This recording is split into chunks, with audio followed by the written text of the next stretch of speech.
Run for the Wall is not a motorcycle run. It's a mission. You can't prepare anybody for the emotional experiences that they're going to feel. If you can make it to the wall and let the wall do what it was intended to do, I think you're better off.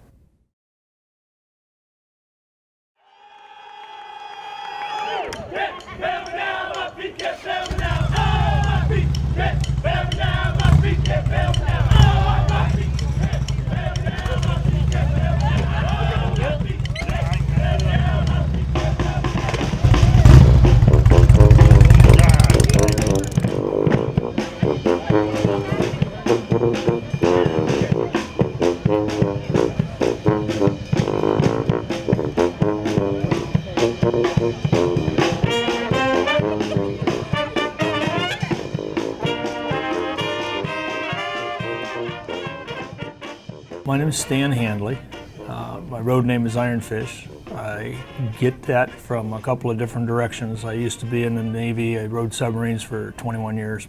Starting my motorcycle riding experiences, I was looking for a road name and I was reading an article in the Spokesman Review, and it was about the code talkers from World War II. And they were talking about the evacuation of MacArthur from the Philippines and how he was going to be taken out with a submarine. And there was no word in the Navajo language for submarine, but they do have a combination of words. It's called Nashlo, which means iron fish. So I stuck the two together, and that became my road name, is Ironfish. I wanted to put my own moniker on before somebody tagged me with one. It's a little bit better choice that way. And I was honored and humbled to be asked to be the route coordinator for 2013. And it's an awesome responsibility. It's very humbling to know that I'm going to be the guy that's out there leading the potential of 12 to 1,300 veterans across country from Rancho Cucamonga to Washington, D.C. on this 25th anniversary of Run for the Wall. Back in 2005, I finally got another bike. I bought me a nice Harley and was at a Super Bowl party with some friends of mine, and this retired Master Chief Ralph Davis came up to me and asked me what I was going to do the next year for a ride on my bike, and I said, heck, I don't know. I said, putsy around here, go over the coast, whatever. And he flipped me a challenge coin, and it was a Run for the Wall challenge coin. And he says, try this. And I said, what's it about? He says, just go home and look it up on the internet. So I went home and I looked it up on the internet, and I was immediately intrigued. And having a son that lived in the Washington D.C. area, I was thinking, this is really going to work out good. So I asked my wife, how would you like to fly back to D.C. and visit with Jerry? And she said, sure, when are we going to go? I said, you're flying, I'm riding the bike. And that's how I got my first start with Run for the Wall, and that was in 2006. That was my FNG year. Got onto the website and started post on a Run for the Run, met up with a gentleman from the west side of Washington State by the name of Bob Kelly. And Bob and I got together in Oregon and made our transition from there down to Rancho Cucamonga.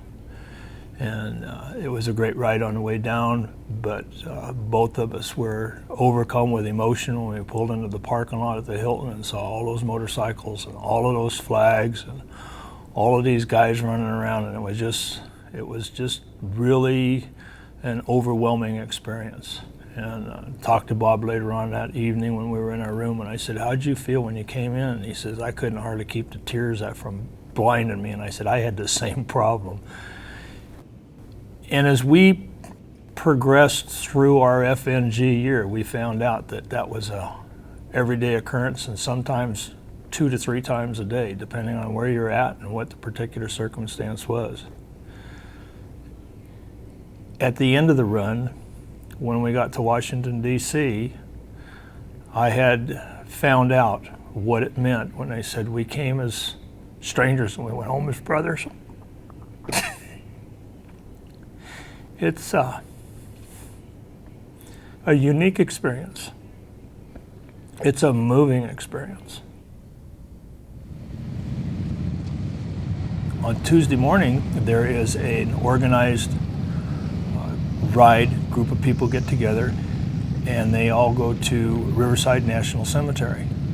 And there is a Medal of Honor rotunda over there, and there's usually 2 Medal of Honor recipients there, sometimes 3, to share their experiences and to meet with the riders that go over there. And Riverside National Cemetery is going to become the Arlington of the West one day as it's continuing to grow and grow and grow.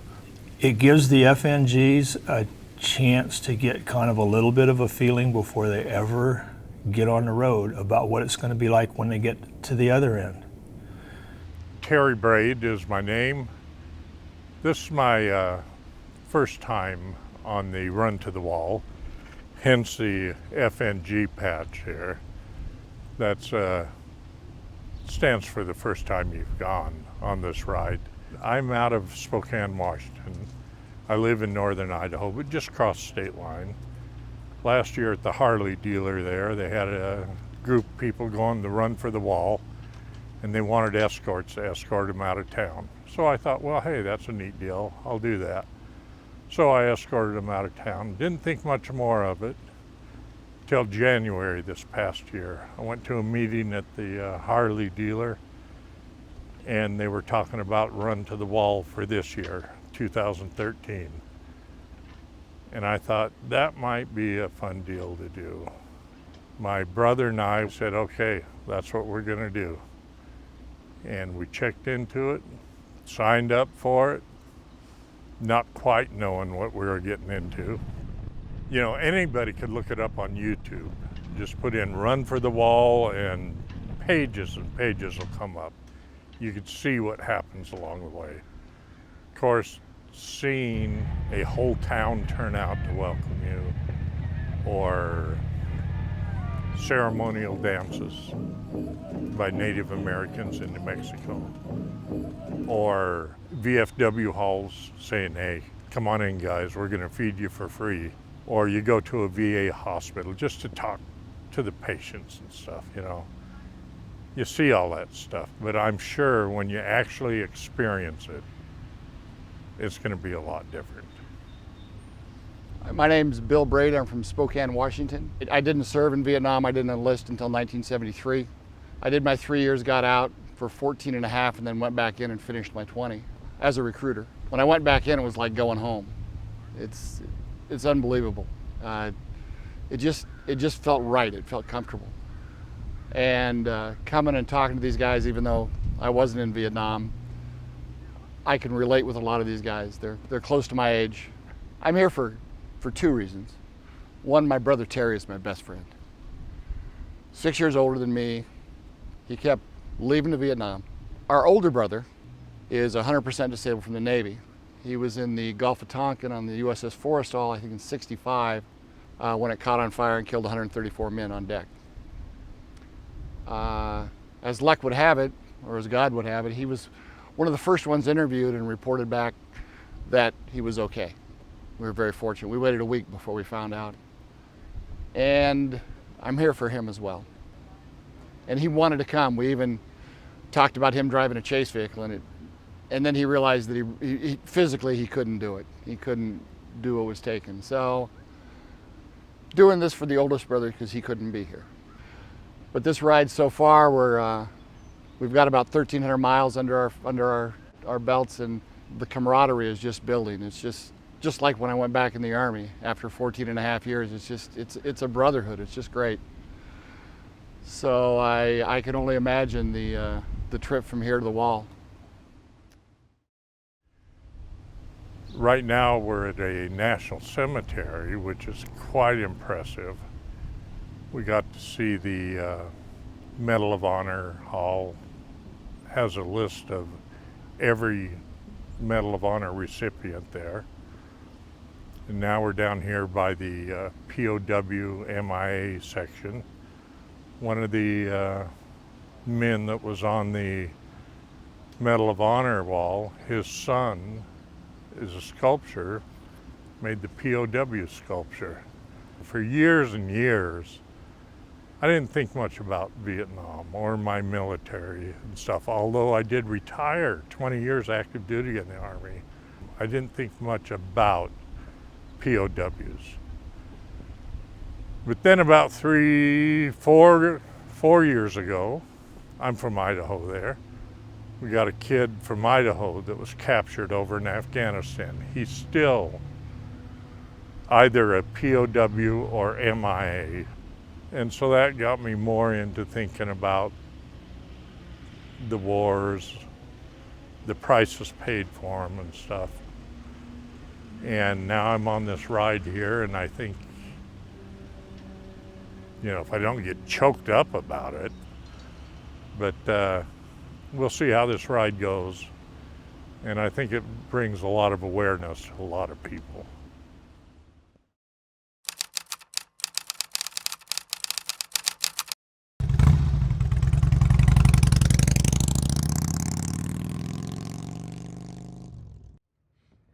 Oh, say, can you see by the dawn's early light what so proudly we hailed at the twilight's light?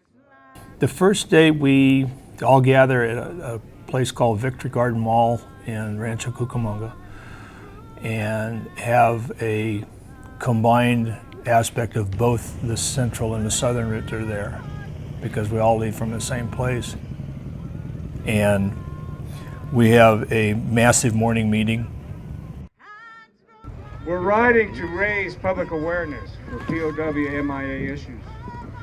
We're riding for those of all wars who have fallen, KIA, who are still listed as MIA POW.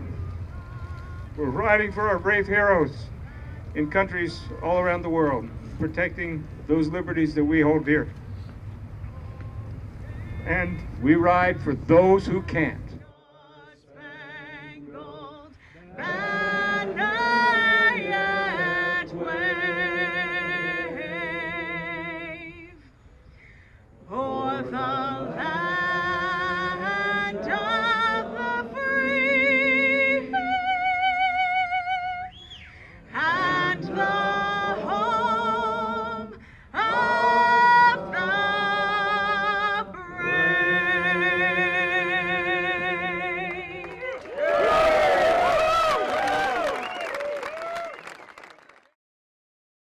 Hi, I'm Carlos Alvarado from Santa Fe, New Mexico. Joined the service in 75, combined service 31 years. After 22 years, Navy Naval Reserves, went into the Army Guard and did one deployment to Afghanistan in 09 and 10, almost a full year. I got a bike when first opportunity and fell in love with riding. It's the place that I feel the best, makes me feel good, helps me cope. And with that, started getting involved with the veterans groups, the Legion Riders, Patriot Guard, because I wanted to give back to the veterans.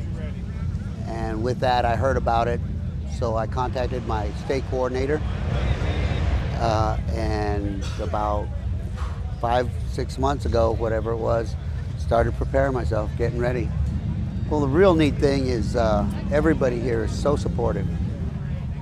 I've never been welcomed so much as a veteran and treated so well. Everybody has told me, welcome home. I've heard that more than I ever have in 31 years of service. And everybody's tried to tell me this is the ride of your life, emotional roller coaster, healing, experience of a lifetime, life-changing. I'm trying to wrap my head around the whole thing. I've always wanted to ride across country. It's a dream of mine since I was a kid on a motorcycle, and to do it this way with these people.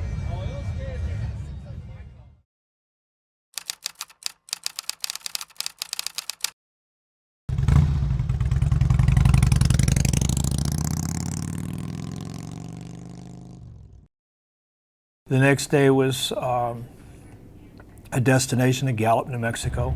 And when we get off of the interstate and pull into Gallup, it's about a 15-mile parade. And that's the first parade that the participants in FNG's Run for the Wall get on the run. And it's right down through Gallup, New Mexico on Route 66. And the people are lined up out there on the road. They're waving, they're honking their horns, they're throwing signs up that said, you know, we love you vets, welcome to Gallup. You know, we support Run for the Wall. And then fortunately last year we went into Red Rock State Park, which is at the east end of Gallup. And the Navajo Nation basically turns out for us there. They have the traditional center drums. They have the traditional warriors dance. They do a march in and presentation of the colors as they march around the center drums. And then it's the invite to the warriors dance. And the Native Americans will come out and coax some of the participants of Run for the Wall to come in and participate in the Warriors Dance as we dance around the center drums also.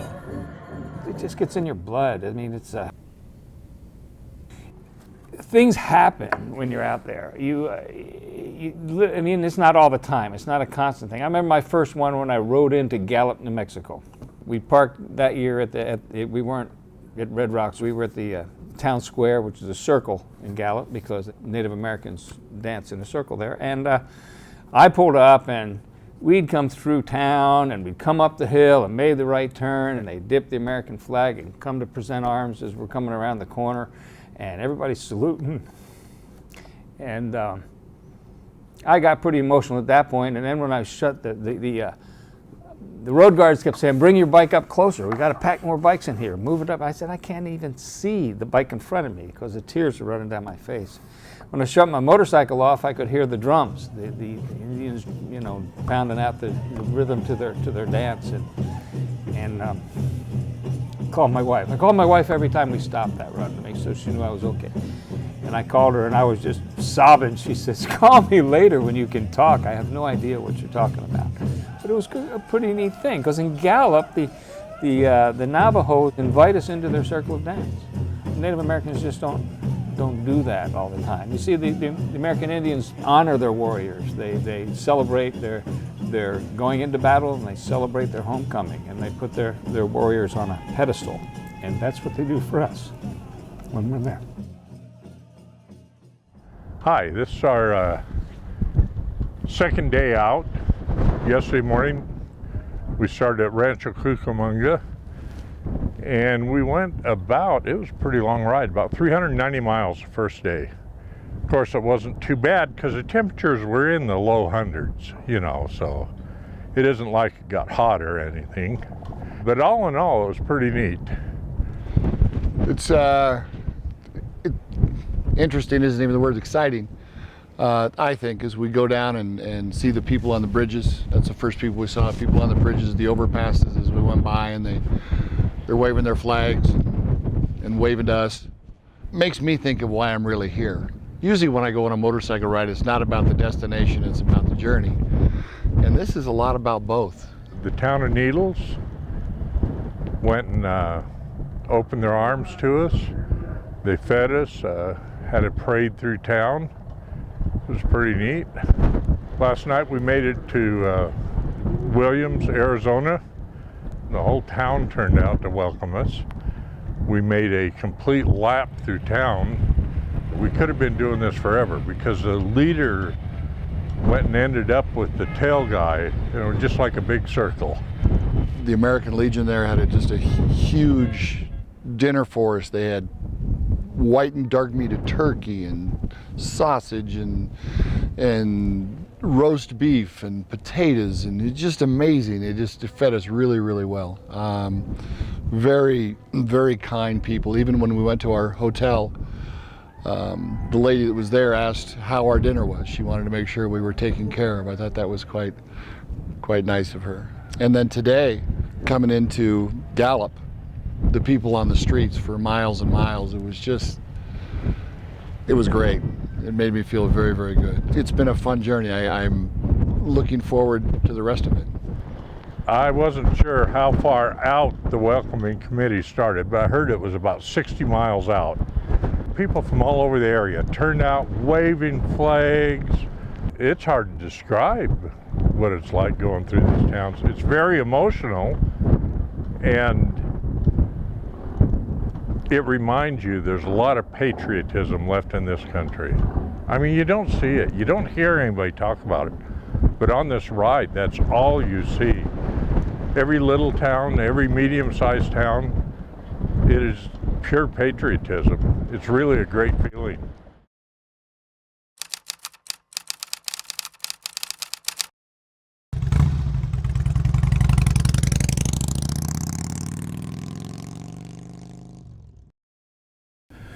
And then the next morning we start out for the next day. And that's a long, long day for us because we're going all the way up into the mountains of New Mexico to about 8,500 feet to a town called Angel Fire. And that's a pretty dynamic place.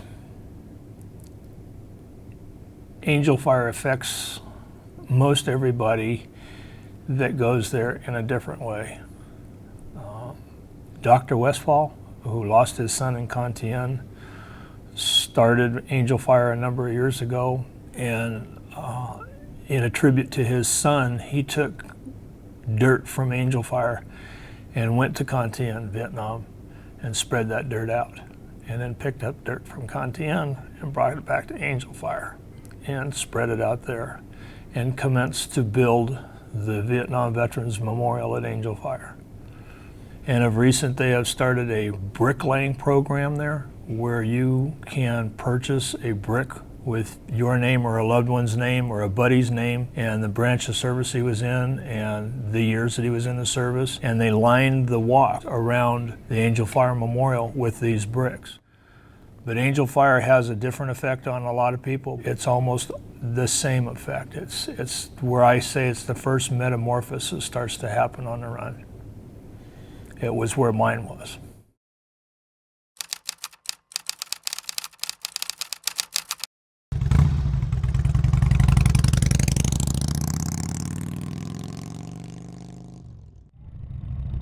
Then we're off across the plains. We leave Eagle Nest in early morning, drive down through a canyon, go out to a little town called Cimarron, New Mexico, which is right on the Santa Fe Trail.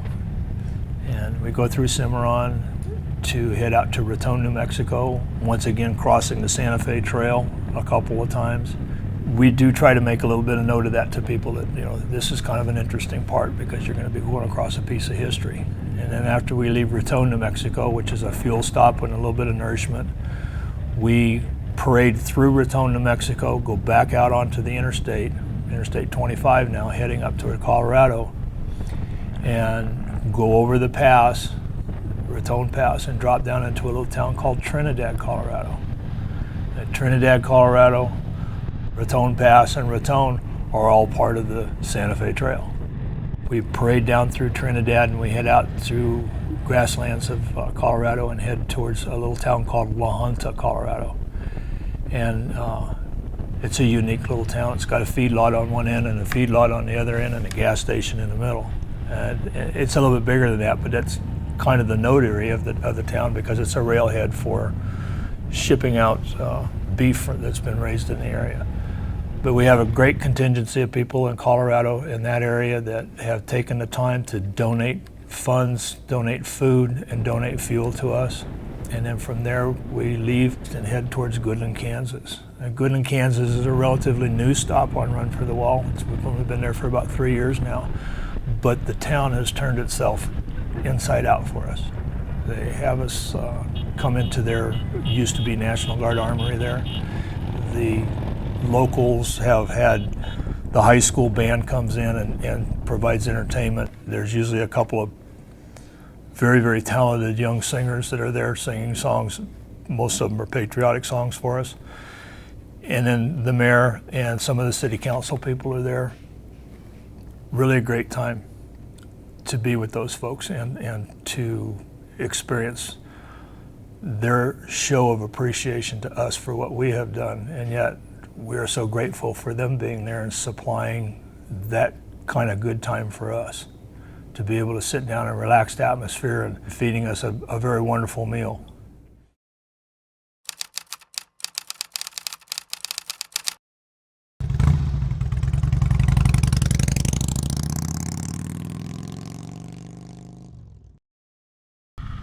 The next morning, we head off to Junction City, Kansas.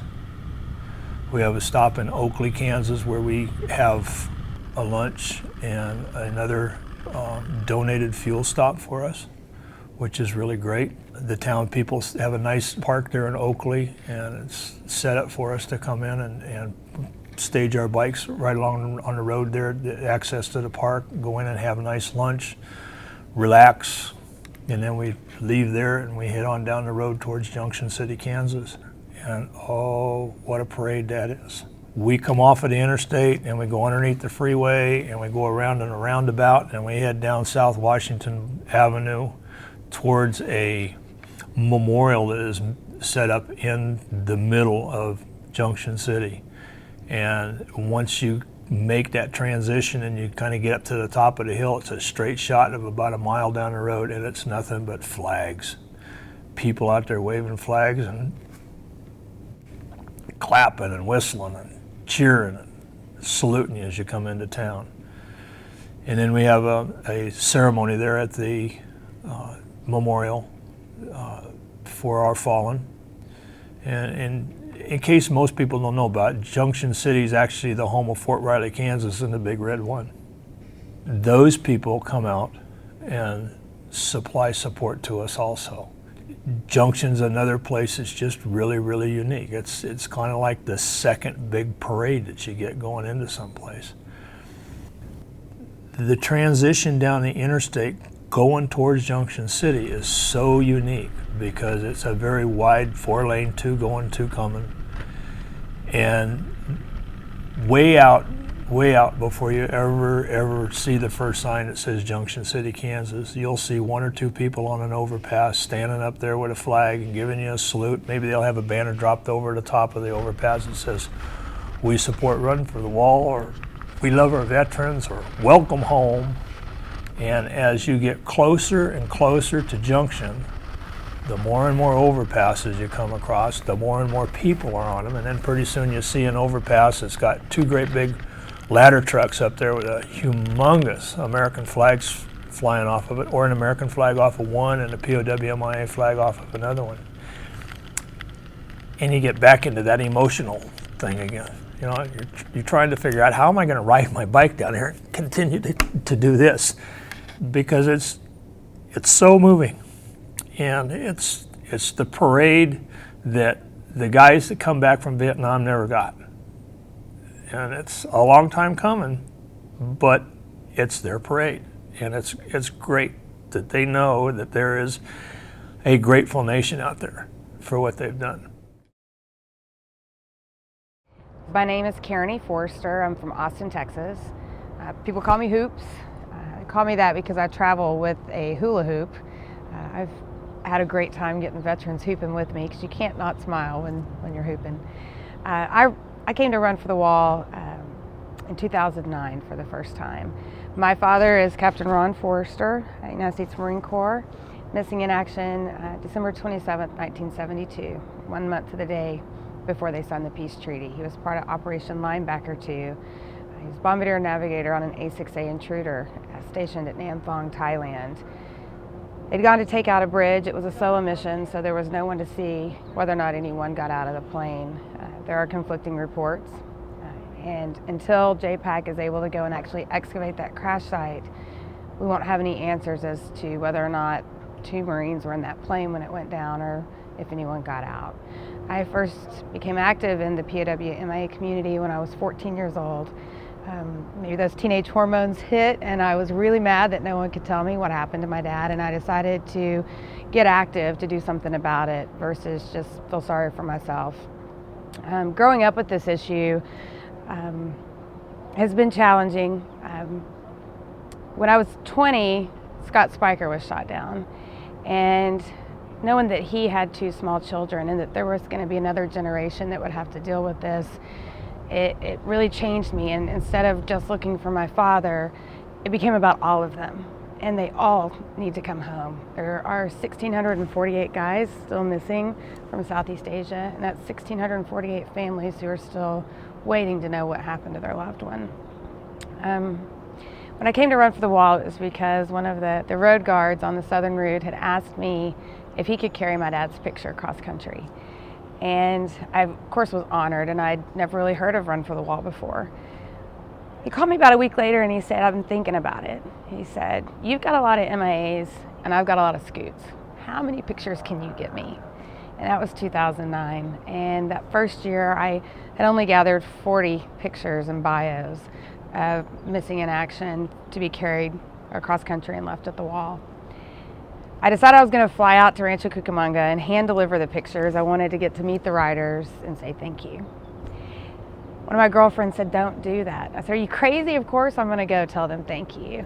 And she said, no, ride with them for at least one day. And my immediate thought was, you've got to be kidding me. You know, I'd never really ridden motorcycles. I mean, I've been on one, but the idea of going down the highway, that was a little out of my comfort zone. But I decided, you know what, I'm going to do it. And I've been coming back ever since. Now I join up in Odessa, Texas, which is my hometown. It's my father's hometown, so it's a special place for me to start. I fly from Austin. I get to Odessa the easy way on a plane and then hop on the back of a bike.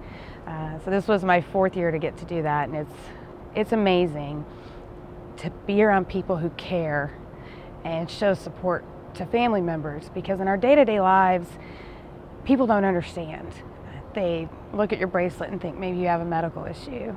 And then if you do explain it to them, they may say, oh, wow, that's cool. Well, cool is not quite the right word, but I appreciate the sentiment. But here is like coming home to a group of people that'll give you a hug anytime you need it. You get to travel with all these amazing heroes that have served our country and haven't forgot about my personal hero. So it's very rewarding. So much so that I want to be able to share it with other MIA families. So this year, one of the things we did on the southern route was try to bring MIA families to the different overnight stops, to the different programs, so they could share their story but also get the same hugs and the love and be surrounded by all the heroes as well. Because it's very healing for us to know that we're not by ourselves and that we're not standing alone. And that's very much what this Run for the Wall family has taught me. I had just turned 2 years old. Daddy was deployed just a couple months before my 2nd birthday. So I know my father through the memories of other people. I don't remember him.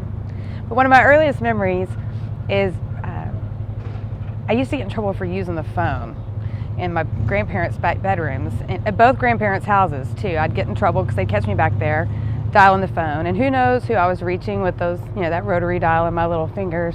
But I knew that the last time I talked to my dad, he was on the phone, and I kept thinking that maybe I could find him there. And now all these years later, I'm still looking for my dad, and thanks to Run for the Wall, I'm not doing it by myself. Keep in touch with writers throughout the year. We go visit each other at one another's homes. And this year, going back to Odessa, even though that is my hometown, and I haven't lived there in many years, but it felt like going home, not because it was Odessa, it felt like going home because I was coming to see my Run for the Wall family. And I was very excited to get to spend the next 7 days going across the country with them.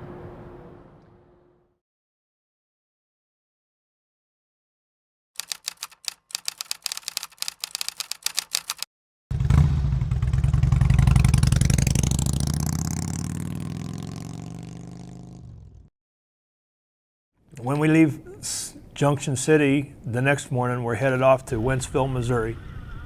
In the middle of the day, our transition there, we go to a place called Concordia, and that's a relatively new stop for us. We do a gas stop and then we form back up as an entire pack and ride down to their city park, where the town's folks have laid out a fantastic lunch for us. Hi, I'm Lori Wilson, and I'm from Concordia, Missouri, and I'm the coordinator for the Concordia Food and Fuel Stop. I first witnessed the Run for the Wall coming down I-70. Didn't really know what it was about, but here's all these motorcycles, and then we'd see it on the 6 o'clock news through the Kansas City channels. So that's how I kind of first heard about it. And then I started donating ice from our convenience store for when they started stopping in Oak Grove, Missouri. And I did that for 2 years. And then I just kind of jokingly said, how can I get those guys to come here? I want to be part of that. And Oak Grove fell through, and the rest is history. They come to Concordia, Missouri now. And I volunteered for 1 year, and then the next year they said, we want you to be the coordinator. And I was like, oh no, you guys aren't leaving me. And they said, no, we'll still be a part of. So, great bunch of people, be our 5th year, and it's a great town to come to. My day starts the night before. Our Lions Club donates the picnic tables that they own. We bring them to the park, we set everything up. I'm running the grocery store, getting fruits and vegetables, picking up buns, getting to the community center, because we have to be ready the next morning. We have people that donate roasters. We need lots of roasters to fill meat for 600 people. We do pulled pork, we do ham, and it's all donated by Tyson's Foods. Great organization. The buns, everything. Our city donates all the fruit and vegetables. So we just need volunteers to bag the fruits and vegetables up and get these to the park. I see those guys as they're entering the park. That's the first I see of them. I don't get to see them fuel. I see it on video. I see it on pictures. And I don't get to see all that commotion at that end of town. I see the commotion when they come to the park. And that is just Goosebumps City. It's just the most wonderful feeling to see all of them come to our town. As soon as most of them there have sat and ate, I make it my goal to go to every single table and just shake everyone's hand, tell them who I am, and thank you for serving, thanks for coming here. And not one person ever says, oh, we expect it. They always look at us and go, no, thank you. Thank you for being here for us. It's an emotional day for me. It started out as donating ice, then it started about getting involved, and now it's just a passion. My uncles were lifers in the military. In fact, I just lost one from leukemia, and they're just getting older and older, so as a younger person, you have to help them out, and they helped me out so greatly that day by greeting people and baking cookies and bagging vegetables, just little teeny tiny things. But without their presence, I'd be lost.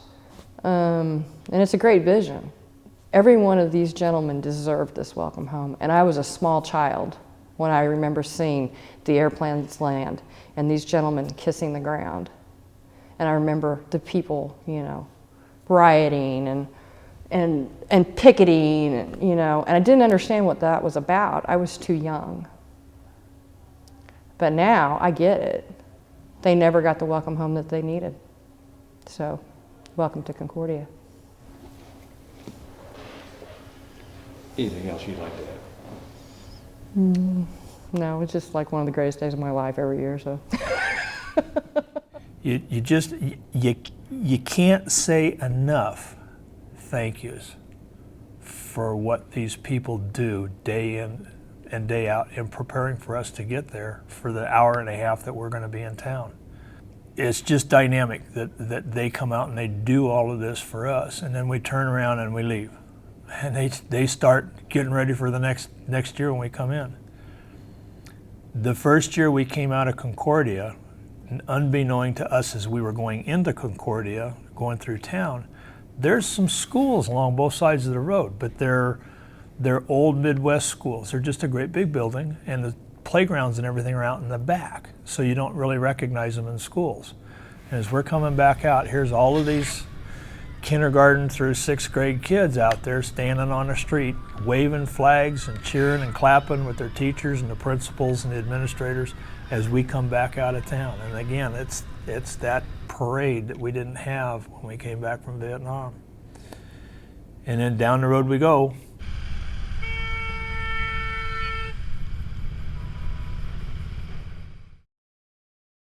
My name is Ray McDowell. My road name is Too Tall. I am president of Run for the Wall 2013, our 25th year. This will be my 12th year to do Run for the Wall. And I've been route coordinator, platoon leader, assistant platoon leader, and I've been on the board of directors now for 3 years for Run for the Wall.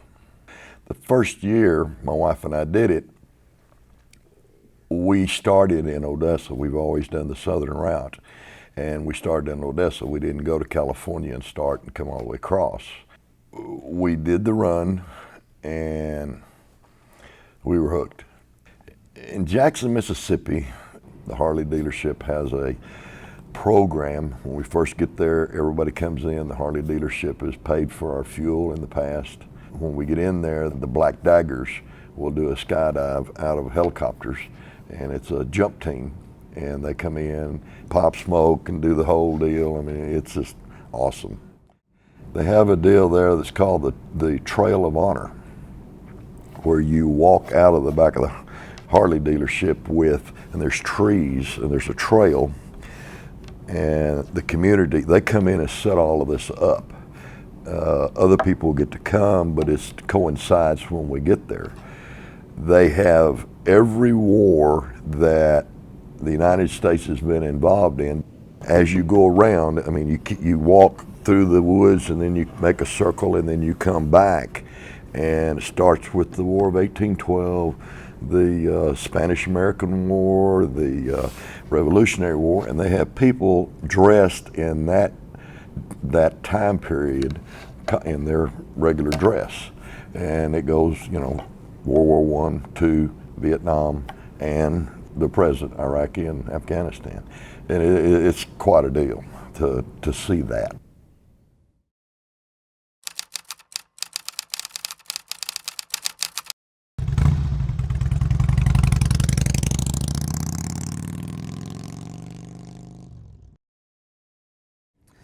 And Wentzville is another one of those towns that has basically just turned out for us. They have a fantastic VFW there. Puts on a wonderful meal for us. They let us stay on their grounds. If we got people that are camping out, they stay there on the grounds.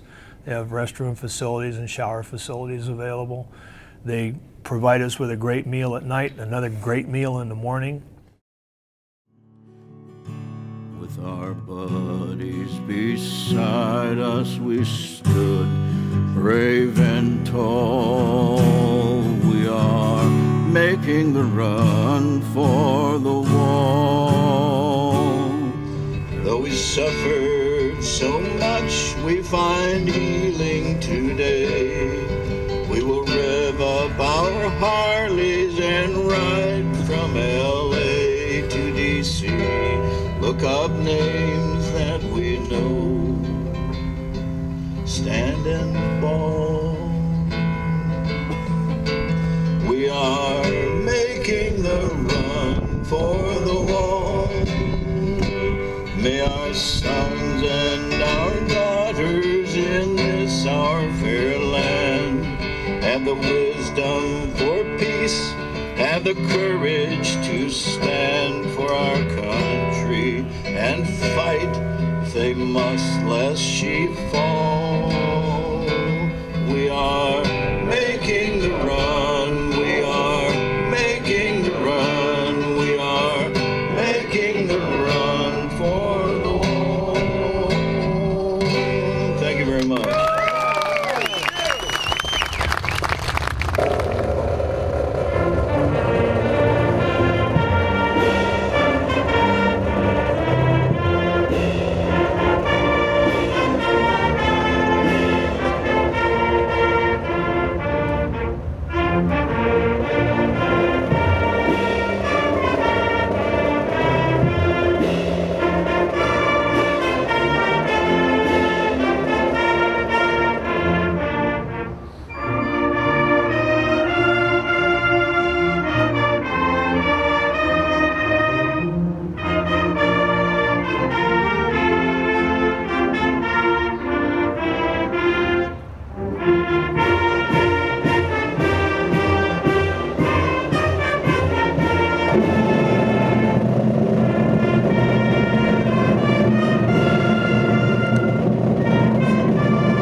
Wentzville, we go to a VA medical center, and that's a very interesting place to stop because we have a chance to interact with the veterans' patients that are there. There are people within that hospital that come out and they line the sidewalk as we come in, and they're anxious to see us as we get there, and the writers go over and talk with them and interact very well with them. One year we had a gentleman come out on a gurney, couldn't walk, but he come out on a gurney, and in front of his gurney he's got a plastic model of a Harley V-twin engine on there, and he goes, "This is my bike. This is all I got, but this is my bike." And everybody was just, gripping and grinning with him and interacting very well with him. I think he ended up with more patches and more pins than anybody else around there. But we do a couple of plaque presentations there, appreciation and gratitude for what they have done for us and what they continue to do for our veterans and for welcoming us every year as we come in there. And then unfortunately we have to pack up and leave again. Well, I'm Kevin Hutchinson. I'm the mayor of Columbia, Illinois. I served 4 years in the military. I was with the 82nd Airborne, the 4th Infantry Division, and the 2nd Infantry Division. About 4 years ago, a local resident of Columbia was on the ride and asked if we could do something to honor the riders when they come across the JB Bridge and under the Fish Lake Overpass. So we decided that it's the least we could do with everything that they are doing to honor our veterans. So we got the fire department, our 20-foot by 60-foot flag, and about 100 citizens, and we lined the overpass. It's a real nice visual for the folks coming across the Jefferson Barracks Bridge, welcoming them to Columbia, Illinois.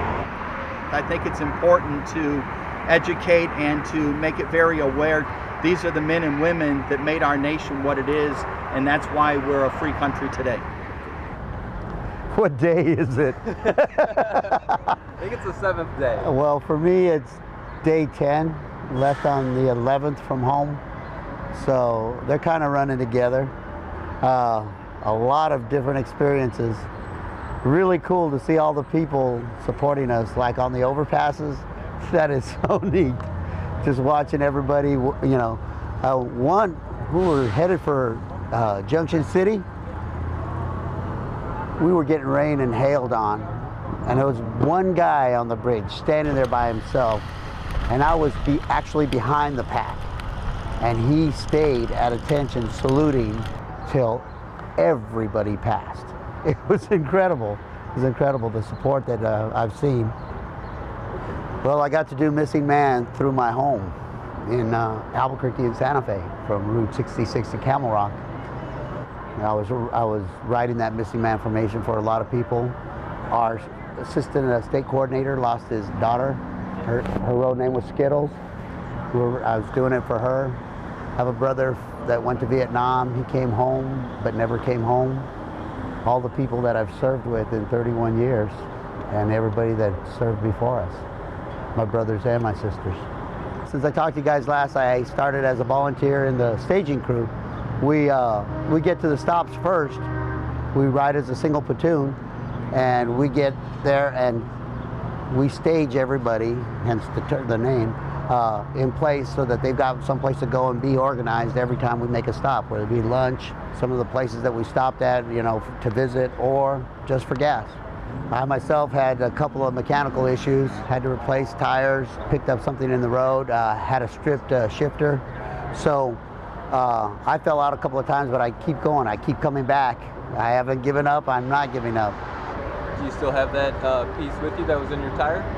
Oh, can you? I think I might actually have it in this pocket. All right. We left Winslow, Arizona, and this fell off of a Goldwing. It missed, they were in the platoon ahead of us. It missed my platoon leader, but I was riding directly behind him. This punched a hole right in my rear tire, and it was done. So I was trailered into Gallup, found a replacement that got me into Albuquerque, had to buy another tire so that I could have tires that matched. But I didn't miss my Missing Man, and it hasn't stopped me, and I'm still going. Croydon's another unique little place where we go into and go through the town down into their county fairgrounds park area. And as with every place else, once again, there is these people who have turned themselves out through the year. And again, you can't say thank you enough. But they're all volunteers, and they come out there and they anxiously await for us to show up, and then they pour themselves out to us and provide all of this wonderful friendship and camaraderie and a great meal. And then the next morning we start out all over again and head off down the road for the next stop.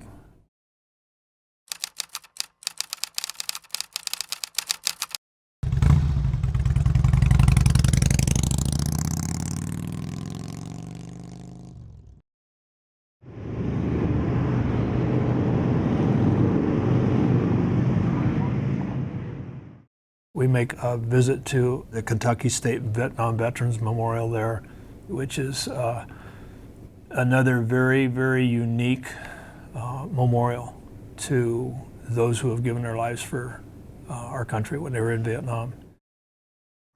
I'm Lori Clay. I go by Airborne as my road name. I used to jump out of airplanes for a living when I was in the military. I was with the 82nd Airborne Division, so that road name kind of stuck with me and lives on. Having the opportunity to ride both routes has been something special, and I would recommend to everybody to ride both routes because each route has something special. Each location is something special, and no two locations are the same.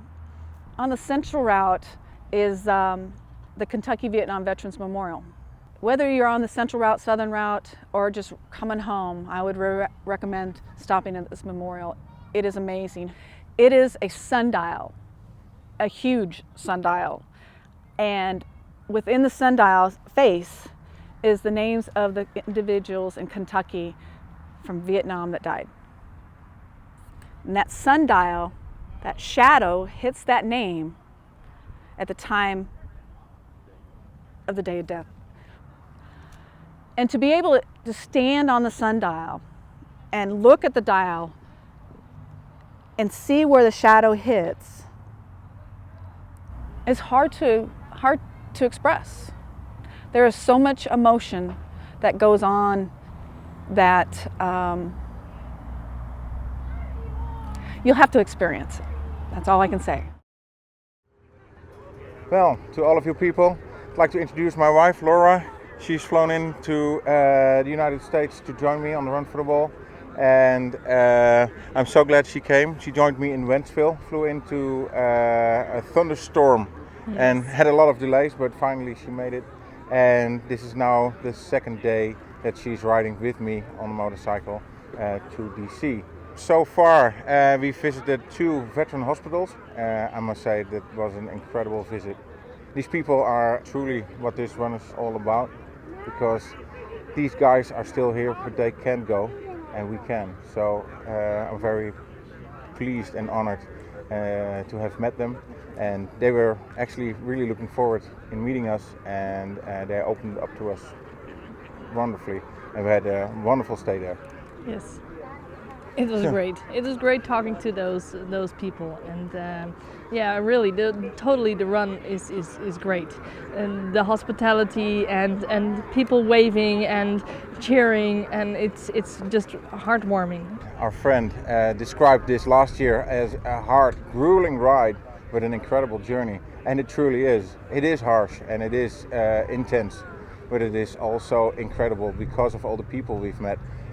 Not only the veterans and the people we're riding with, but the warm welcome we've encountered in all these small communities who have done so much over the year just to feed us and comfort us. It's overwhelming. This is about good news coming from America. Yeah. Back in Europe where we live, it's always the bad news what comes to our headlines, not the good news. And this really is showing us the good side, and as far as I'm concerned, the best side of the United States. Yeah. And I'm very, very fortunate. I feel very fortunate to have, that you people showed me this to us. Yes. And then we head down the road again, probably through one of the nicer sections of Kentucky that I've ever been through, and it's called the Kentucky Bourbon Trail. As you go into and through Lexington, Kentucky, we start to head towards Hurricane, West Virginia, which is a small town in the Taze Valley area that,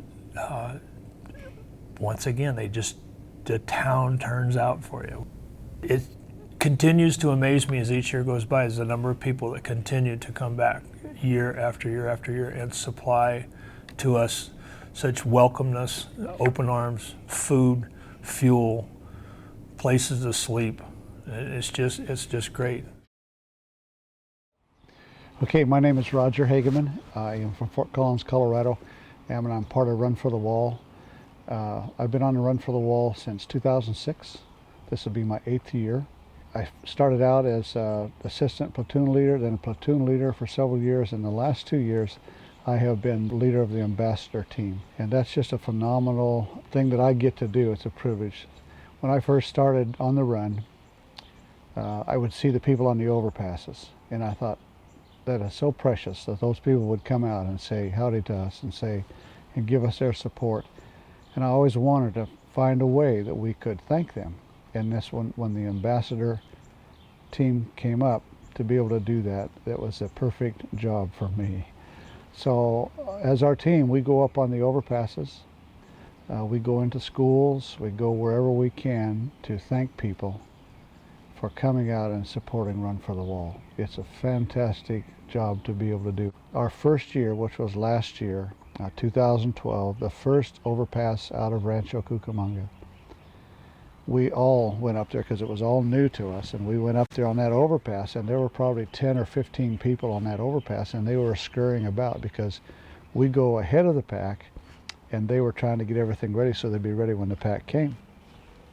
And they ran over to us and were giving us flags so that we could help. Said, you guys can use these. And we said, wait a minute, we're not here for the flags for the run. We're here for you. We want to thank you. And honestly, they started crying. We started crying. And it seems like it went that way the whole run. People were so appreciative, and it did not expect us. Many of them have said, you know, I've been up here 10 years and nobody ever stopped to say thanks. So when we're there, it's quite an emotional thing for them, and it's emotional for us too. It's a great, great privilege to be just a small part of that. Some of the towns that we go into, in fact all of them, are just so appreciative of us being there. Every time I see it, it just blows me away. And usually being an ambassadors, we are the first into the town, so people think we're the run when we only have 10 bikes, so we're really not. And when we go up there to give them a pin or something like that, to tell them thank you, they're so very appreciative. Tremendous encouragement for all of us. Every town we go into, every place we stop, people just come out and really make us feel welcome. They go beyond what they should have to do or need to do, but they just do a phenomenal job. When you think about the Run for the Wall, in my opinion, and I think others too, it is the greatest run in America. There's no motorcycle event that takes on the professionalism of this run, the preciseness of this run, the healing that takes place on this run is far and above anything any other motorcycle run does. And I have seen, even when not an ambassador, but also when I'm an ambassador, many lives actually changed because of what happens on the Run for the Wall.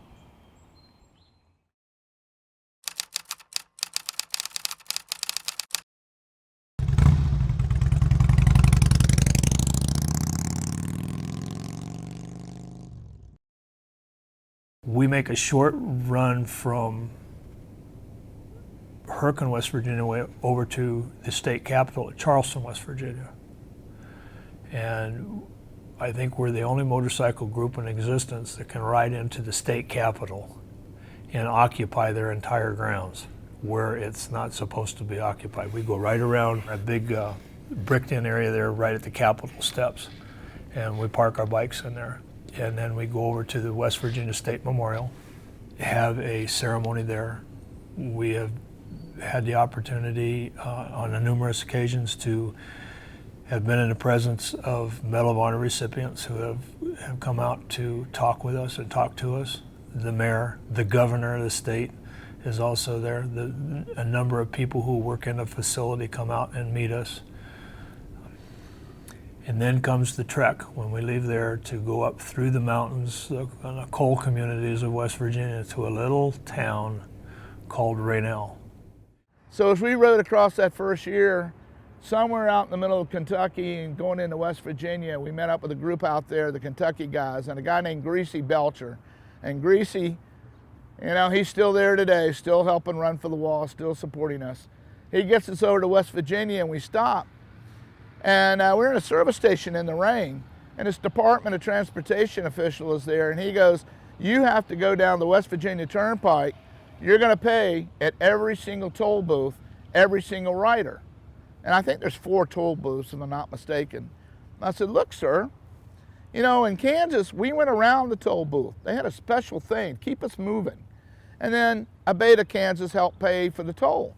I said, if you just let us go around the toll booth, you add up how many riders there are and how much money we owe. I think it's a quarter each. I said, we'll pay you at the end, but stopping every single motorcycle at every single toll booth in rain gear, it's dangerous. I said, and now we got 150 or 200 riders. He says, no, you got to stop. And right behind me was a guy named Gary Wetzel. Gary is a Medal of Honor recipient. He rode his Harley with us halfway. He's missing an arm. Big boy with his medal. And to this day, I don't know if he had his medal around his neck or not. Doesn't really matter. But Gary and I looked at each other, and I had a map. And I go, Gary, I don't see why we got to do a toll road when there's this perfectly good free road, Highway 60 through the mountains. We'll just take that. And Gary goes, okay, you're the leader, go. And that's what we did. We got on that bad road, and I'll tell you what, until you've done Highway 60 with a pack of 150 motorcycles, you can't say you've done any riding at all, because it twists and it twines and it goes uphill and downhill, tight turns with a pack behind me, looking in the mirror the whole time. And then all of a sudden we come up over a crest, and there's a cop up there, and he jumps out in front of us. I go, oh God, something's going on, I don't know. As we get ready to go downhill, Gary and I look down this little community, and there's all these people in the street. I go, oh, Gary, man, it's a major wreck down there. They're gonna back us up forever. He goes, ah, Gunny, keep riding, we'll see what happens. And we get down in the middle of this community, and this police chief and some other folks had gotten on the radio and told this community to get out, the veterans are coming. And he went out and bought these little American flags. As we came through this little town of Raynell, West Virginia, here's all these kids and town folk waiting on us. They've been out there for an hour or so, out of school, waiting on us. I go, I've never seen this. I can't believe the kids are out here. And they literally swamped us. Well, it was not a stop, it was not a planned stop. But all of a sudden we're hot and we're tired, and there's a Dairy Queen with ice cream, and there's kids, and we just stopped in the middle of the road. You know, they asked us to pull over, and here these people were. And to this day, 25 years later, Raynell, West Virginia, not only welcomes us as we are today, and as a much larger pack, 700, 800 riders, they feed us, they take care of us, they bed us down for the night if we want. The school still comes. But what's really important are those school children that visited us that very first year and came out to see us, they now bring their children to us. And, you know, it's amazing just to see that in the middle of America today, because you don't see it too many often places. What Run for the Wall did, though, for that little community, it opened the door to these children. It opened a door in a way that most towns never get. You have to understand that that part of West Virginia, the very, very poor part of Appalachia, mostly coal miners, but also per capita, West Virginia lost more men in Vietnam than any other state. And that little town lost several of its sons there. Last year, I had a lady hunt me down in the cafeteria of the grade school, and she had a t-shirt that she had signed 24 years ago last year with my name on it and the names of all the writers who signed that t-shirt. Refuses to wash it, and that is one of the most important possessions. She now has her 2 young daughters, and they will be there this year to greet us and to sign their t-shirts. And we not only sign their shirts, they sign our shirts. It's just a welcome home that is just unbelievable. And every vet, Vietnam, Iraqi, Cold War, Afghanistan, deserves that welcome home. Well, I'm John Lewis, and I'm principal of Raynell Elementary. And this is Raynell Elementary behind me, the new version. We have always been patriotic and teach our kids to be respectful of the veterans and to respect our country and its symbols. So we have lots of history behind us as far as patriotism goes. And this community supports Run for the Wall, has for 25 years. The children look forward to this. It's one of the highlights of the year. The veterans come to the school, but the children love them. They have always been really excited for days before the veterans come in. And of course, in the morning, any motorcycle that goes through town gets them up and excited. The veterans are celebrities. The kids get autographs. They're thrilled to be a part of it, but they really respect. I think they really love the veterans. I'm Trent Crew, and I'm honored to be the mayor of the town of Wytheville, Virginia. When Run for the Wall started coming here, it was 13 years ago when the Southern Route was born. They basically needed a gas stop and a stop for the night with motels. And Lori Clay, who was then the Virginia coordinator, had stopped at several towns up and down the Interstate 81 corridor. And when she stopped here, she happened to stop at a Holiday Inn. And the desk clerk there, when she was asking for room rates and things, referred her to Rosa Jude and the town staff, who's our director of marketing and meeting center. And then they started talking, and of course Rosa was saying, yes, we'd love to have you come. And apparently lots of communities are worried about having a bunch of bikers come in, remembering this was 13 years ago. And in the conversation, then Rosa said to Lori, well, the mayor rides a motorcycle, do you want to talk to him? And they called me, and I went, and kind of the rest is history, as it turns out. I've been fortunate to ride with them every year. I've gone, in 2011 I went all the way, but I've gone out and met them and come back with the run every year. Originally it was kind of that crazy mayor on a motorcycle, brought a bunch of his motorcycle buddies to town. First year I think there was about 100 and 150 bikes. We've been very supportive.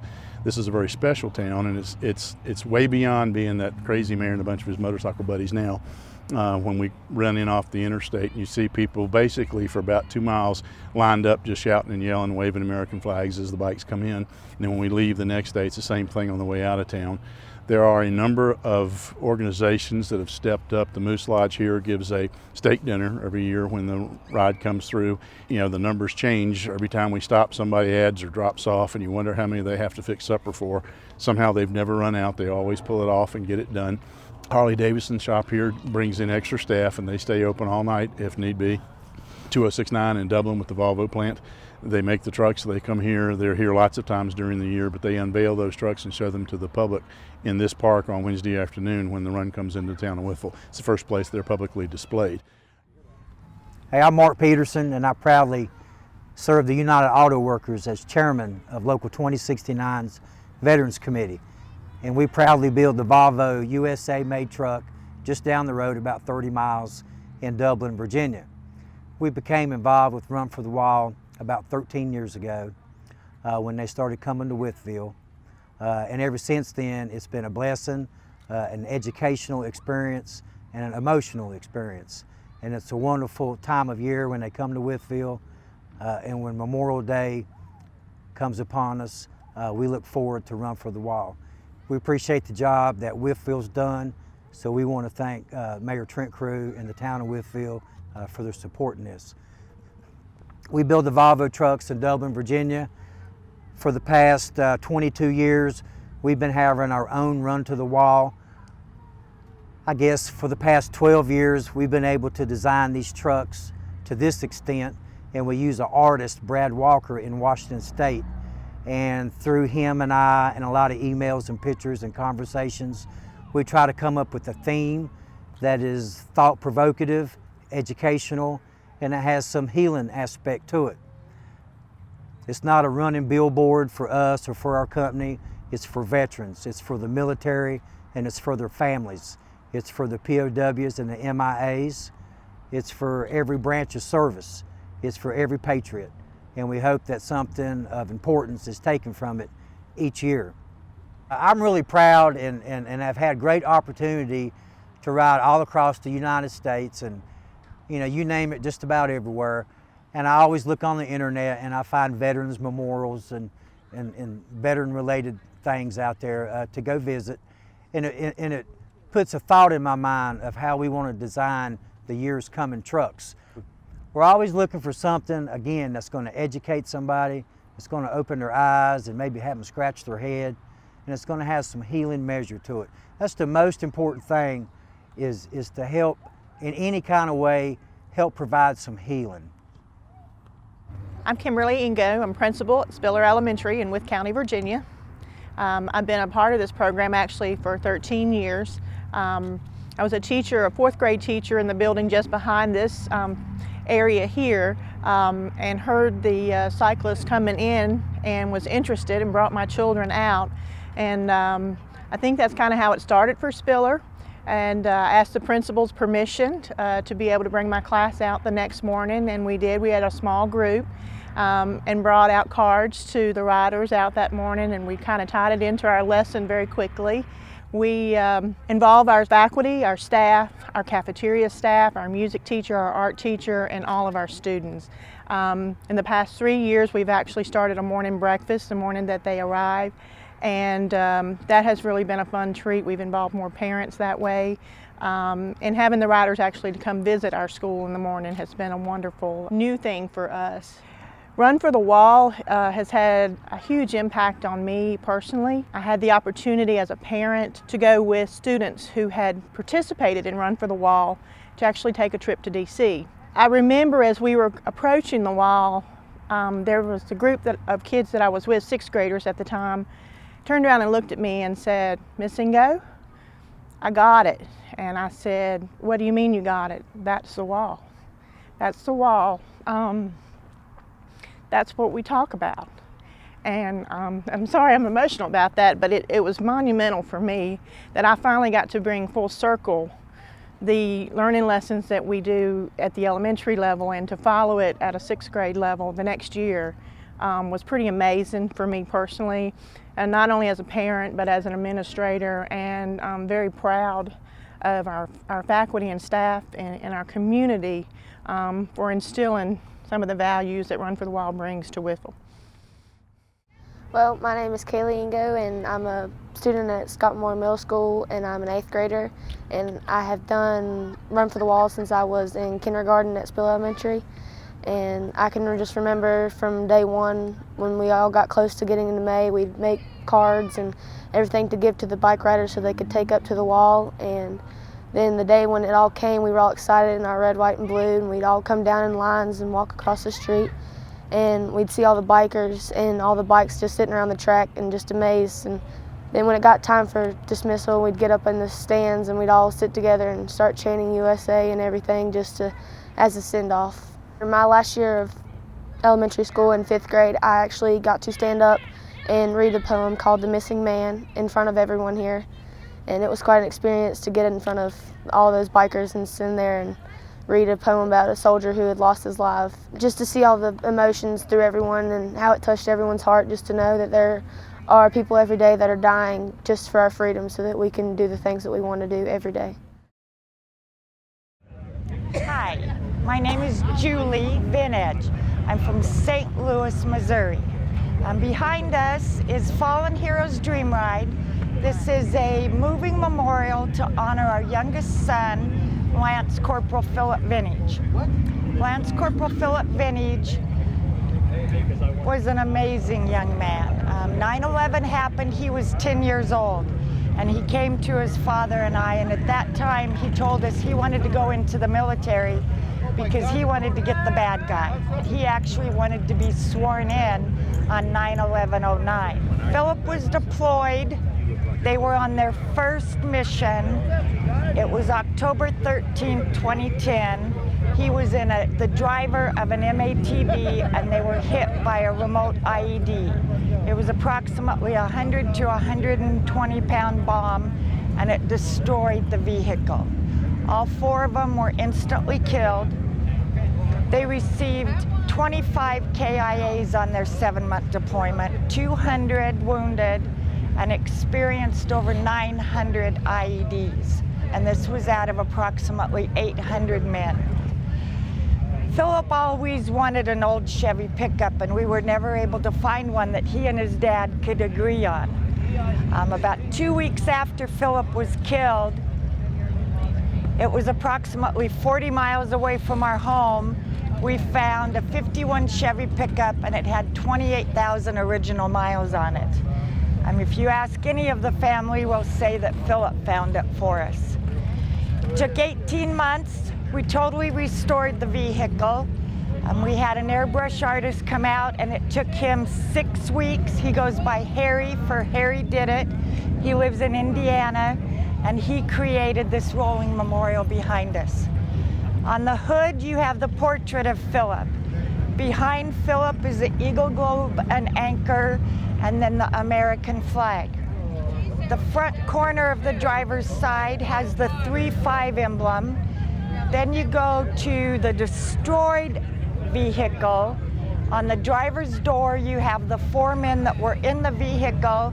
You travel around the back, we have the words, all gave some gave all, and that's also our license plate.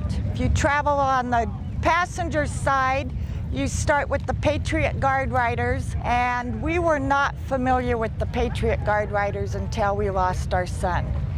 They received 2 hours notice for when Philip flew into St. Louis to be taken to the funeral home, and we had over 100 riders show up to escort Philip. Then when we took Philip to Jefferson Barracks, where he's buried, we had over 200. One of the things we heard from quite a few of Philip's buddies is usually they're deployed whenever there's a funeral, so they don't get to honor the men. Well, we did a 1-year remembrance for Philip, and we had 5 of his buddies come out here from Camp Pendleton, so they all got to respect Philip and show their honors to Philip. Philip had a ritual of, on a Friday night, he'd buy a 6-pack of Samuel Adams and a South Park DVD. So that's what Samuel Adams is that are next to his headstone. He also was with a young lady, and it was this infinity sign, and that's why Buzz is on there, because him and his fiance would say, "I love you for infinity and beyond." When Philip turned 21, his dad went out and they had a toast of whiskey, and then of course the yellow roses are from me. Then you'll see myself standing there when they just gave me the flag that was over his casket. If you travel forward, you have the Marines doing the 21-gun salute, and then you have a gold star on the front right corner. The gold star represents that we have lost a loved one serving in the military. If you have someone active duty, it's a blue star. If you have someone that has died or been killed, it's a gold star. Unfortunately, they're just introducing a new one, and that's a purple star. And that is for other deaths or suicides.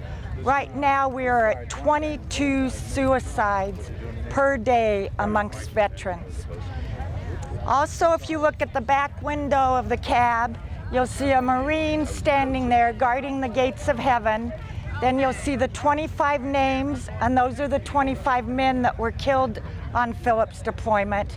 And then below the window, you see 25 battlefield crosses with the sunset of Camp Pendleton setting in the background.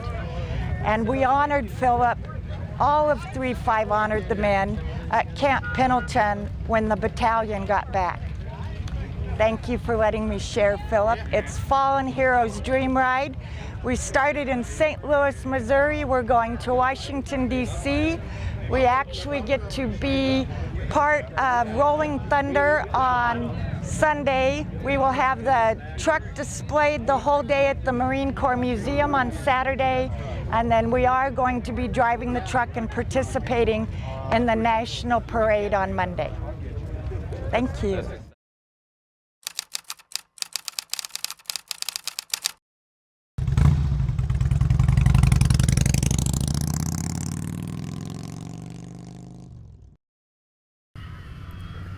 Up bright and early in the morning. It's about a 280-mile day that day, 290 miles. We go up to Interstate 66, which goes east and west through Virginia, and we stop at a little town up there called Front Royal, and we do gas, and we have a lunch there, and we have our final meeting of the day that this is now where we're going to go and what we're going to do, and we're going to be pulling into Arlington to the host hotel and parking, and if there's any changes that have been made. But it's also probably one of the most traffic hectic days because we are now interacting with all of the traffic around DC. And we've been fortunate to have police escorts a couple of times to take us in there, and that helps alleviate the burden. So it becomes a pretty trying time sometimes going down through there. You start doing stop and goes, your bikes start getting a little bit warmer, some of them start to get to the point where they feel like they're going to vapor lock on you, and geez, we're this close, am I going to make it without any problems? And I've had those chills run through me a couple of times that I was thinking that something's going to happen and I'm not going to make it, and I'm going to have to pull over here and be a dead duck sitting alongside the road. But we've managed to be able to get in there, and when we get to the host hotel, when we pull into the parking lot and we park, it's just, you just hear the uproar of the guys and the gals that, yeah, we've done it, we've made it, we're here. And it's a great feeling. The next morning, we gather up between the southern route and the central route, 400 FNGs, and we ride into, from the host hotel, we ride into Arlington National Cemetery. And each route coordinator has picked a primary and an alternate to be a participant in the laying of a wreath from Run for the Wall at the Tomb of the Unknown Soldier. And we do that. It's a very solemn time. It's an eye-opener for a lot of people. They've always heard it, but they've never been able to witness it. So we want to make sure that the FNGs get that opportunity to go in there and do that. Today, I was honored to be able to lay a wreath at the Tomb of the Unknown Soldier. I actually helped put that together 25 years ago. I've been the one who told somebody else to lay the wreath many times, but for the first time I did it, and I was honored by having John Baca on my left with this Medal of Honor around his neck, and I know his story and the courageous acts he's done. And then to my back was Gump, a prisoner of war from Afghanistan who we've kind of adopted as another son, a wonderful man. And then right to my very, very back, another young Marine just out of Afghanistan just a year and a half ago. He was serving in 3rd Battalion, 8th Marines, which is the 8th Marines is one of my old units that I had served in before. And I felt so honored, and I was looking up on the steps, and I could look out across the way and see, you know, from past the tomb and on down the hill and see all of, you know, the Washington Monument and the Lincoln Memorial, and think, God, this is such a great country.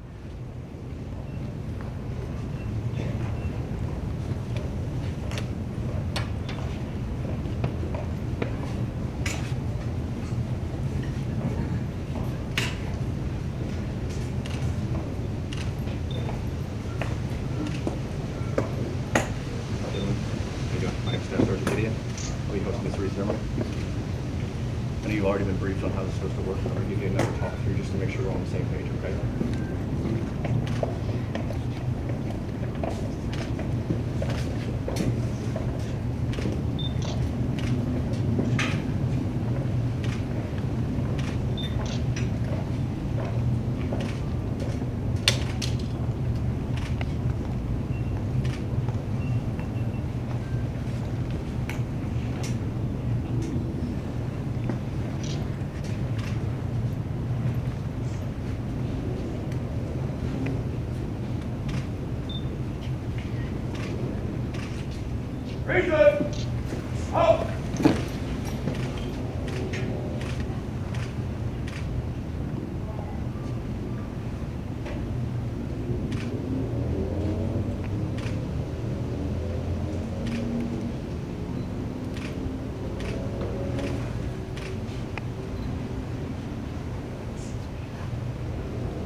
Thank you, gentlemen, for coming. Thank you, sir. Thank you for your service. Thank you, sir. Thank you. Thank you. You have a good day.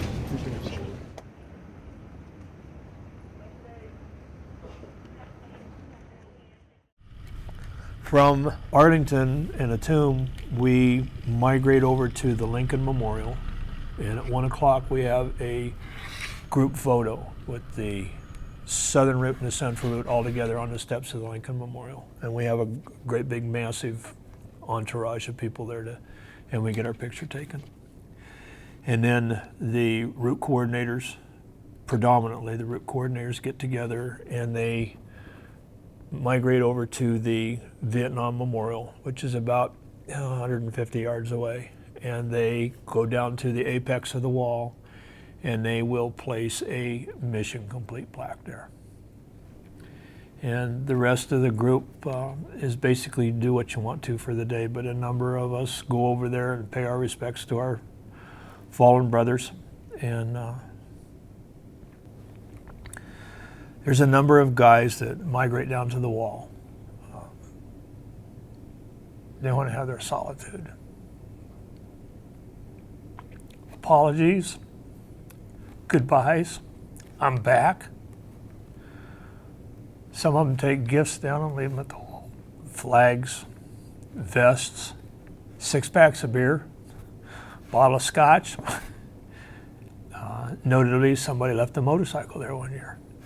And every day and late in the evening, all of this stuff is gathered up by the park police and inventoried and turned over to the Smithsonian Institute, and they categorize it and they store it. Nothing is ever thrown away. So they must have a massive, massive warehouse that just says Vietnam Memorial on it, because it's for all these years, and this has been going on, that these gifts of gratitude and love have been left there for buddies and loved ones. We finally arrived here in Washington D.C. at the Vietnam War Memorial, the wall, of course. And this concludes our Run for the Wall for 2013. I was granted the honor of riding Missing Man Formation. It blew me away, basically. After we were finished, I asked Bones why he picked me instead of all the others, because I'm one of the few people who aren't American, obviously. And he said, you know, this one was about comrades in arms, and we have fought so long and so many wars together. You needed to be there, so thank you for that. It is a wonderful ride, and even though I'm not a veteran, I'm the wife of a veteran. I'm in the police force, and we just put at the wall a reef for all the police. I was saying to Martin the other day that we don't have memorials like this as big and in Europe. It's amazing to be here and be part of it. Now there was this voluntary guard who was explaining how the wall was built and how the wall was erected here. And I learned that the wall starts in the middle in 1959, goes to the east side in time, gets smaller, and then it's continued on the other side, on the west side, on the small side, and in the middle, the last casualty of the Vietnam War is joined with the first one. So that's make it a circle, basically. It's a life-changing event for me, because leaving the armed forces in 2010 left me kind of lost. And doing this trip from Philadelphia all the way to LA, and then joining the Run for the Wall back here to the wall and meeting all these incredible people helped me so much transform into a veteran, basically.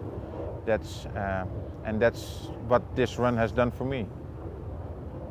So yeah, I'd like to thank everybody for that, because basically I needed that. I didn't know, but I did. We've had a great time. We just finished up today by going to the wall.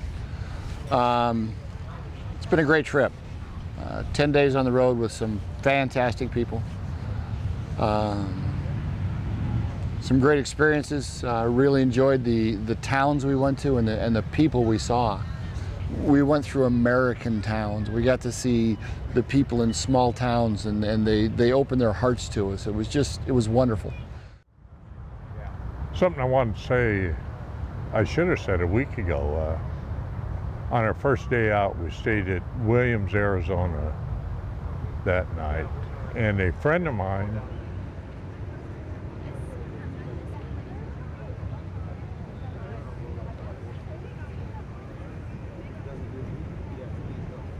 that I hadn't seen in 43 years, since Vietnam, came up to visit. It was a pretty neat deal. We had a beer together in the motel room, my brother, my friend and I, and my cousin. And talked about old times. So here today, made it all the way, didn't crash and burn on the way.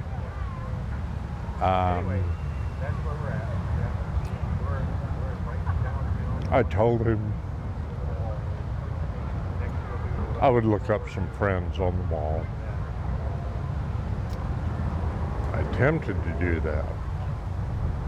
I just couldn't. And I've been here many times before. Maybe it's the crowds that's getting to me, because I've been here when there's just 3 or 4 people here. And I've looked up my friends on the wall. Couldn't do it today. I think this run for the wall, I think all along has been building up to this. I didn't think it'd get to me, because like I say, I've been here many times before. But it got to me. And I think it means a lot. It means different things to different people, but I think it means a lot. And probably, if there's family members here who witness this, they might think, look at all these guys rode to this wall just to see their friends. But it's over with now. Gonna take the scenic route home. Time to reflect, going back. It's been quite an experience. Well, let's see. For me, this is day 13. Started on the 11th of, the day before Mother's Day. So it's been a little bit longer than a lot of other people's. Not as long as some. Some people started from here on the East Coast and went out there. First of all, I'll say it's the toughest motorcycle ride I've ever done in my life. It was a challenge. The number of days, the style of riding, it was real tough. I'm absolutely glad that I did it though, for so many reasons.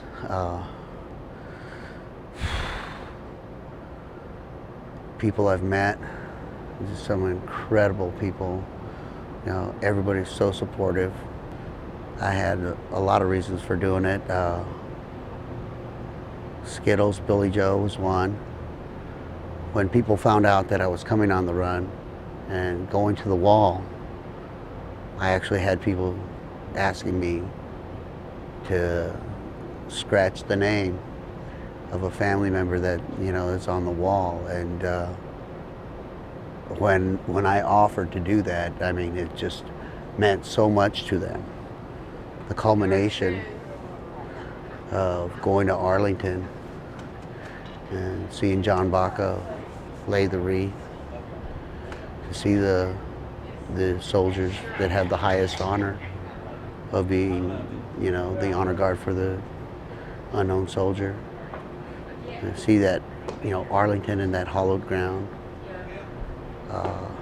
And then when it was all said and done, to go to the wall, scratch those names, know that I was doing something so special for a family member, to have the memorial we did for Skittles. It's just, for me, that was closure. For me, that just really meant so much. One of the most powerful things I've ever done. And I'll never forget it. It's a part of me for the rest of my life. And Sunday morning we get back on our motorcycles and we parade over to the north parking lot of the Pentagon, bright and early in the morning at about 7 o'clock. We park in there and we are now there to support Rolling Thunder.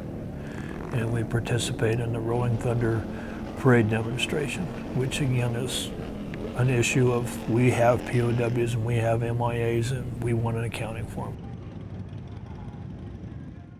Well, my name is Arnie Swift. I have a road name. It's Postmaster, and I got started with a run in 1997. I had a couple friends. They were Marines. I was two were Army, and we decided we needed to go to the walls. It was going on, so we started in Kansas City at that time and rode the rest of the way there. And it's one of those things where you say, you know, I'll do it once and that'll be okay. And then something strange happens about December. You get kind of this itch, this kind of gnawing that says, well, maybe one more time. And that one more time has turned into 16 years of doing it. One of the hardest things I ever did was actually in '97, the first year. My good friend Cliff, we were FNGs, and he had never been to the wall, and he had a couple of his friends' names on there. And I had been to the wall one other time. And the interesting thing, before we even got down to the wall, back then the group was small enough. We only had about 100 bikes at the most.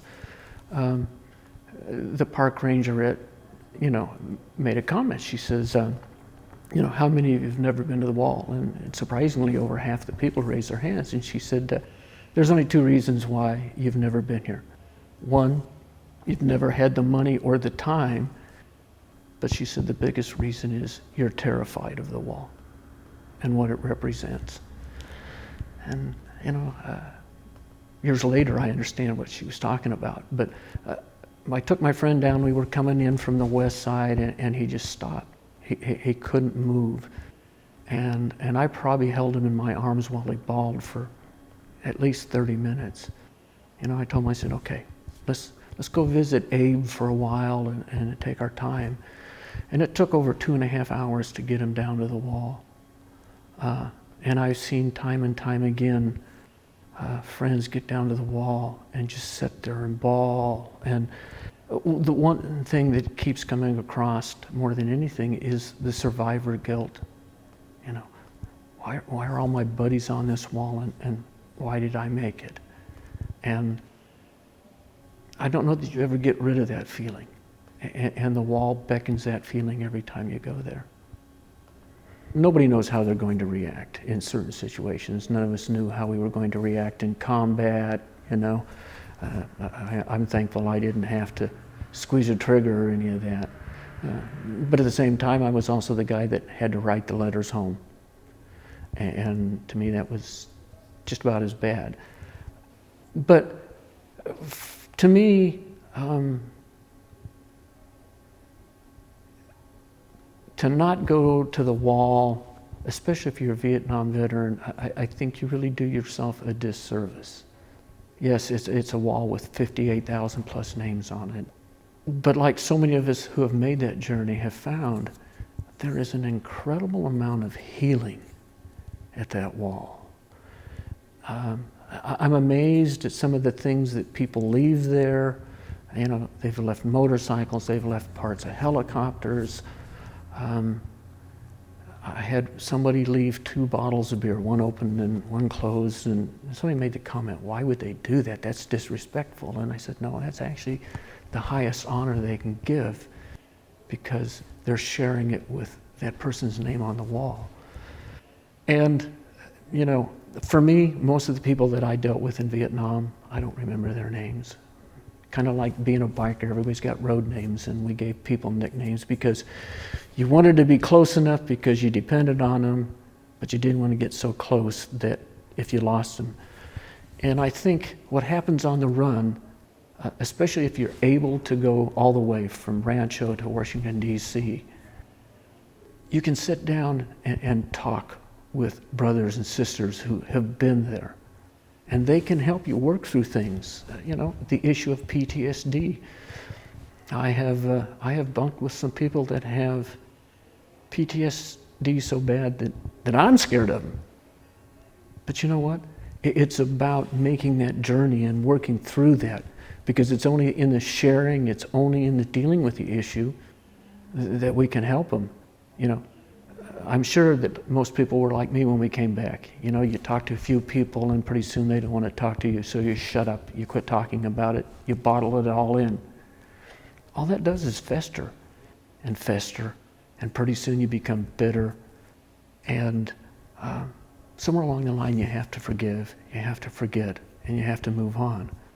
And I think that's the opportunity that the Run for the Wall really offers, is you that opportunity to sit down with that guy that understands what you went through, because he was there too, you know?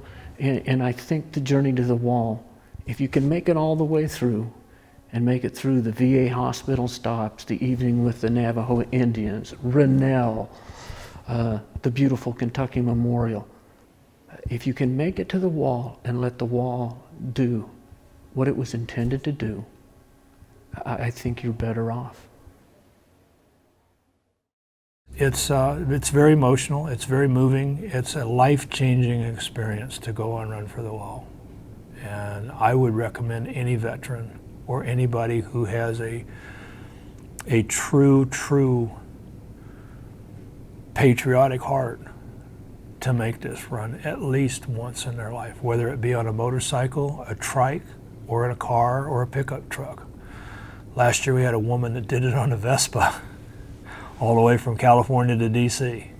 But it is truly a life-changing experience. It has changed my life tremendously and has made me really understand that I'm not alone in this, and that there's a lot of people out there that are a heck of a lot worse off than I am, and some that don't have it quite as bad as I do.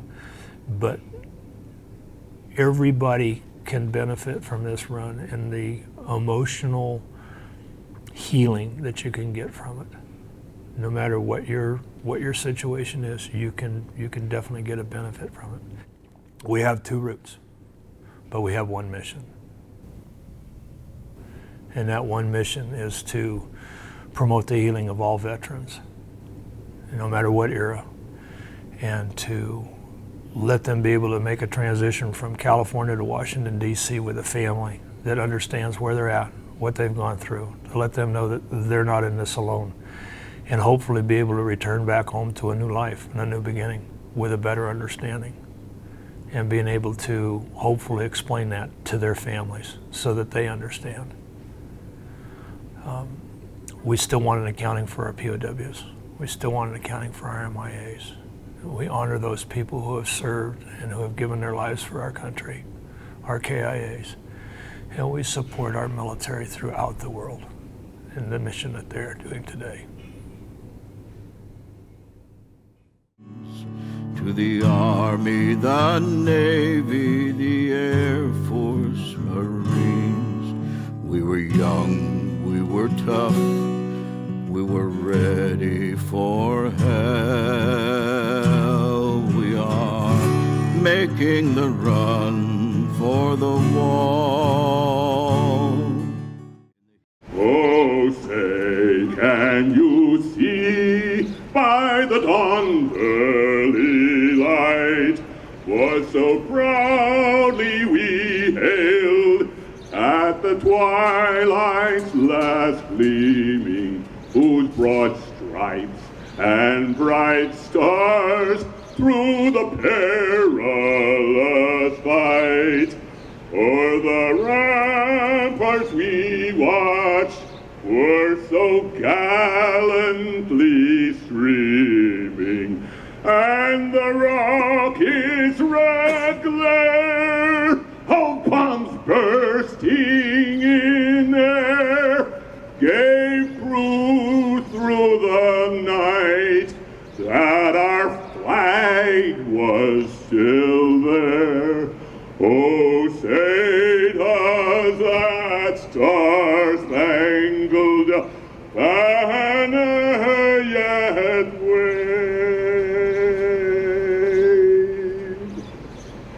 o'er the land of the free and the whole